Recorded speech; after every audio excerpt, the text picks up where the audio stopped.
Why does this matter? Why are we talking about languages in our community when really we are largely focusing on and teaching the key languages? What about the Australian curriculum? This document that really is meant to be the benchmark of where we stand. So how does it relate to and engage with languages other than those which are core, if you like? So where are home languages in the ACL? And what is our role in recognising, enhancing and developing home language literacy in the languages classroom? Well, at one point in the Australian curriculum, in the introduction, it says, language learning provides the opportunity for students to engage with the linguistic and cultural diversity of the world and its peoples, to reflect on their understanding of experience in various aspects of social life, and to reflect on their own participation and ways of being in the world. And children who bring additional languages to our classrooms, we need to recognise that as part of their ways of being in our world. And for those for whom these languages are not part of their repertoire, it is important that we engage them in the linguistic and cultural diversity, not just of the world, but of the immediate community and the peoples that surround them in their schools. So there's a fair and solid reference, if you like, to home languages and their importance in the introduction to the Australian curriculum. Then, of course, over the page in separate sections of the Australian curriculum, it goes on to say in the aims that the languages curriculum develops understanding of how culture shapes worldviews and extends learners' understandings of themselves, their own heritage, values, culture and identity. In terms of student diversity, the Australian curriculum goes on to talk about learners bringing their first language or languages as the ones they use for their initial socialisation in their family or community to the second language classroom. So if we take a good socio-cultural orientation and think about what learners bring in terms of how we then engage them with new languages and cultures, then we need to acknowledge and find ways of engaging with the learners' linguistic and cultural identities. Over the page in the key ideas on language and culture, it talks in summary that learners learn to communicate meaningfully across linguistic and cultural systems.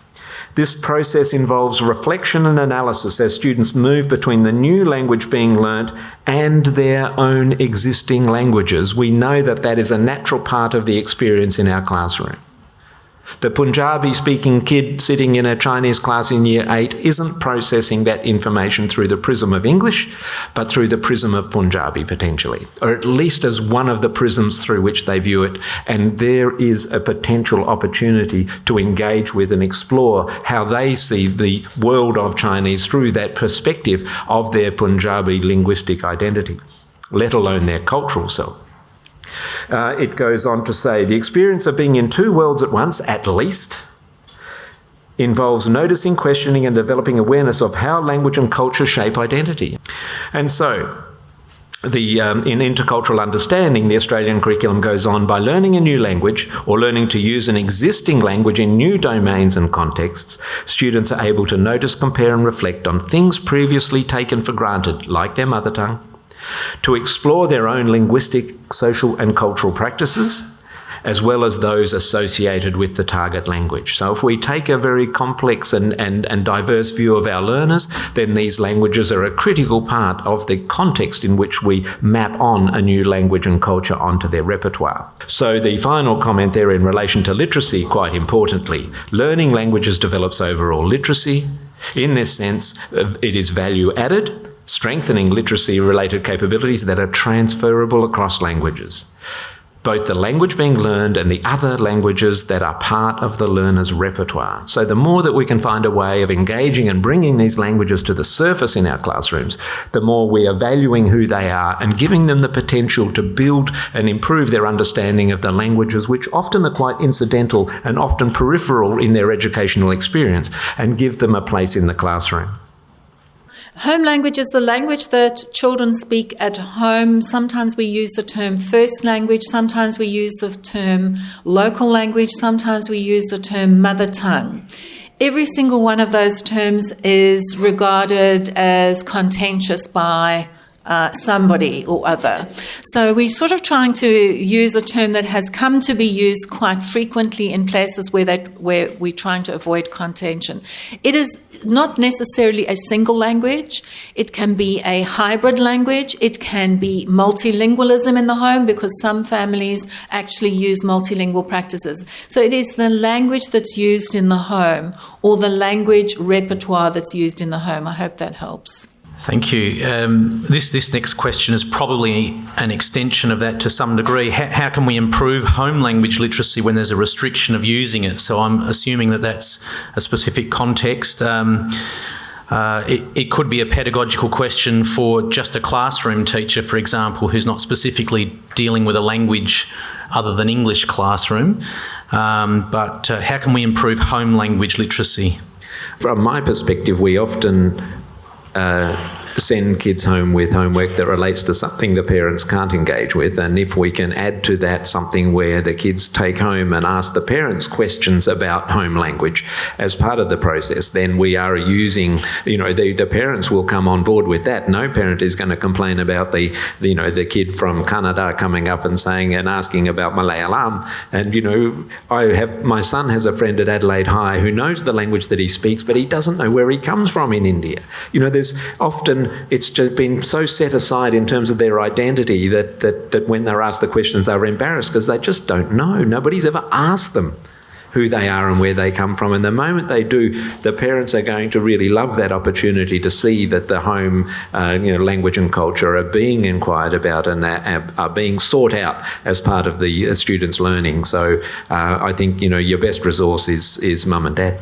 And I think they're more likely than not to be very willing to engage. So that's sort of a funds of knowledge kind of position of valuing the assets of family, language, culture, and making room for them in the classroom. Anne-Marie?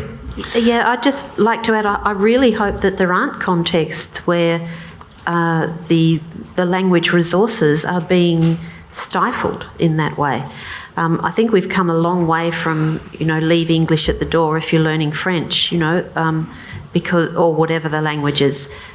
So valuing that set of language resources is so important, extending out into the home and the community.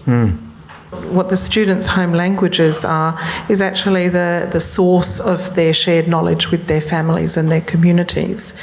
And by opening up a little bit of space when we're designing units of work, we're actually giving permission and inviting the knowledge from home to come into the classroom. And that's been the first step, is actually to say the language that you use at home is welcome here. I think that's probably the first step. I'd like to just make a comment as well about the little video that you saw of Andrew's, because those students were in one of my classes, and although we've been doing oral language activities in home language, that was the first time that students had actually seen each other writing in their home languages. And I did feel a bit amiss that I hadn't gone that far myself. That they were absolutely amazed at what each other could do in the way of literacy in their home languages. And so it's still early days in building those bridges. But I think giving permission, acknowledging and honouring is step one. When we give an opportunity for students to engage using their home language, it's home knowledge that comes with it. And along with more easily accessing higher order thinking, we're giving them an opportunity to exhibit their insider information, which adds layers. Certainly for me, having done a lot of work in remote schools, often it's the teacher who's the only one that's left out. So, often when you talk about remote Aboriginal literacies and things like that, they say, disadvantage, being behind, deficit. But when you ask communities about what's happening, they say those poor teachers, they just don't know what's going on. We should help those teachers because they're the only ones. So then there's a pedagogical question about how you make room for those assets of home language, family, knowledges, etc. into your classroom.